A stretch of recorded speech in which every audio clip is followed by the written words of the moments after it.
Hi, good morning. How are y'all doing? Welcome back to my channel. If it's your first time, thank you for sliding by and being a part of the family. If you're returning, I want to say thanks for coming back. So it's morning here, about to get up and get some things done. So on this page, you just find me. Come along with me on this journey as I motivate you, as I inspire you with God's help. I'm a single mom, the day in the life of a single mom. It's not easy sometimes, but God gives us strength. So come along with me. Can we have a what? Can we have a penis? Mommy! Can we have a penis? And what does mommy have? And you have a penis. The thing children would tell you. So this is my morning face, people. Ah? This is my morning face, and my son is telling me that he has a penis. First this morning, I fried some plantains. We have a lot of plantains right now, like so much, because my dad recently, cut some down from the plantain tree, and plus we have some bananas too. So I have to show you a pic of that. So I'm utilizing those plantains this morning to fry them. These are the ones that I love, this type. These ones are really dark ones. Yeah, I don't really like, but my dad likes them dark. So this is how I like my plantains to be cut. I thinly slice them, sprinkle a little salt. So that's a little tip. You can sprinkle a little salt on your plantain. It really makes it taste good. And how much of you use brown paper? I use brown paper, like an old paper bag. Well, I have a lot of them. So I just tear it, cut it in half, put it in this pan. Hey, utilize what you have, right? So I'm going to have some breakfast. Hope you ate breakfast already. If you didn't, get your breakfast going. So in case you're wondering, what are these little black specks inside of the egg?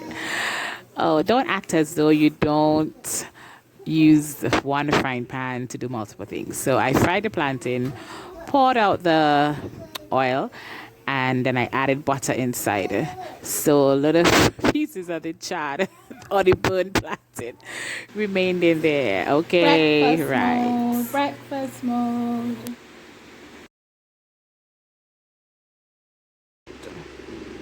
I'm a bit disturbed, baby. My son said something to me this morning, and it has me really perplexed. Like, these children now are so ahead of the game. They are thinking so much. They know so much. Where are they getting this thing from? I know I would have told him already, that he has a penis. I told him that because he's 3 years plus. So, he needs to know that kind of stuff. And I don't have a problem telling him that because it's his body. So he needs to understand it. But when he said it to me this morning, Gary have a penis, I was like, wow. And then he's asking me, so mommy, where's your penis? And I'm like, okay, I have to take this discussion a step further now. So how do y'all deal with that, parents that are watching this? How do you handle those kind of questions? Well, I sat down with him and I had a little chat. I told him that boys have penis and girls have a vagina. Some might say, why are you telling him that already?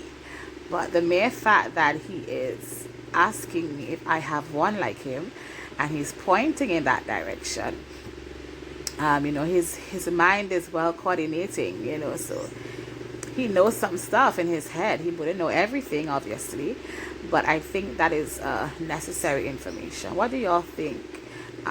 Do y'all tell your son that already? I believe it's important to educate them, to let them know.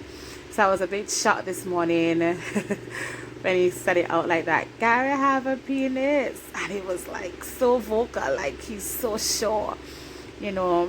And I would tell him that mommy has that and Auntie Carla, so he would understand that it's a girl thing or it's a woman thing. For example, if he puts on a shoe and it's not his shoe, all children love to put on their parents' shoes.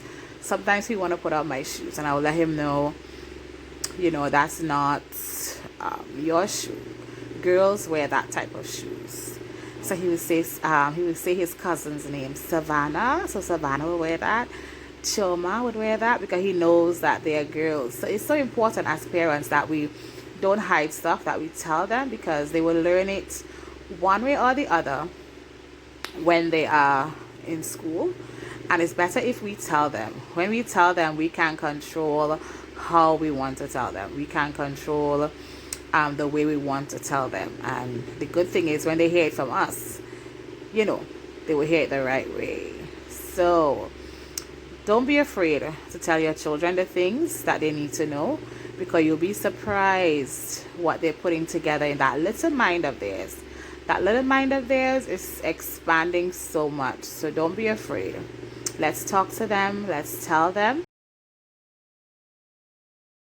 Hey, happy Sunday, guys. What are y'all up to today?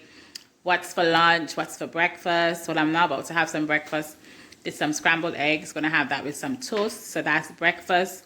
Most likely, I'm gonna drink some herb tea, or as we know it here, bush tea.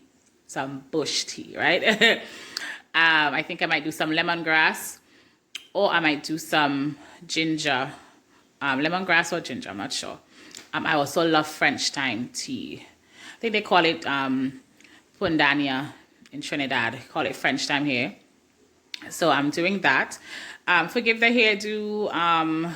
Yeah, it's morning time when I get lunch going. I'm doing today for lunch, doing some pork, some chicken, provision, and most likely I'll do some salad. So hopefully you're going to see that as well. So enjoy your Sunday, and don't forget to reflect on the good things. Reflect, think positively, and thank God for life. Thank God that you're alive and well today. You're in the land of the living. You have an opportunity to do something great. So give God thanks for today. It's an official new day. So give God thanks for that. And be highly productive. Get something done. Whatever you're putting on pause, do your best to get it done.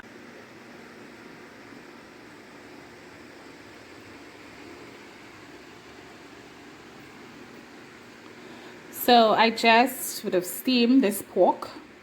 I steamed it on the stove. This is the steam gravy here from the pork. So, I should say stock. You can see that nice hot pepper that burst in there. It has some bay leaves. You will see garlic in there, onion. So I steamed it because what I realized is, depending on the cut of pork, it can be a little bit tough and it would take longer to break down in the oven. So what I did is steam it, so it's a lot softer now. So I don't have to worry about it cooking. It won't take as long to cook. This is some sour cream. So I'm putting some sour cream with some of the stock. So I'm going to show you what I'm going to do. Take a little bit of the stock, put it into there.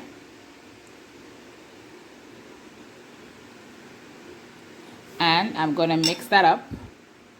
And I'm going to put a glaze on top of the pork. Get nice color, get caramelized, and take it out. Based on the type of pork, but when I say type, based on the cut of pork rather, sometimes it can be a little tougher and it can be harder to break down. So by me doing that, it'll make it easier for the pork to, cook in the oven.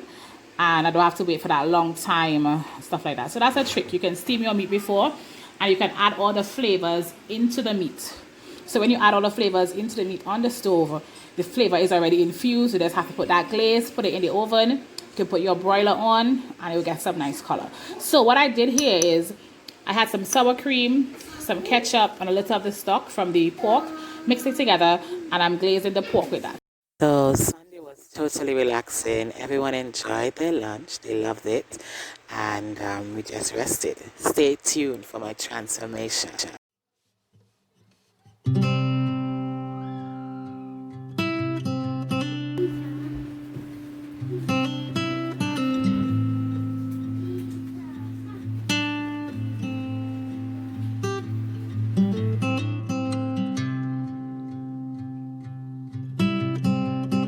So you just saw the before.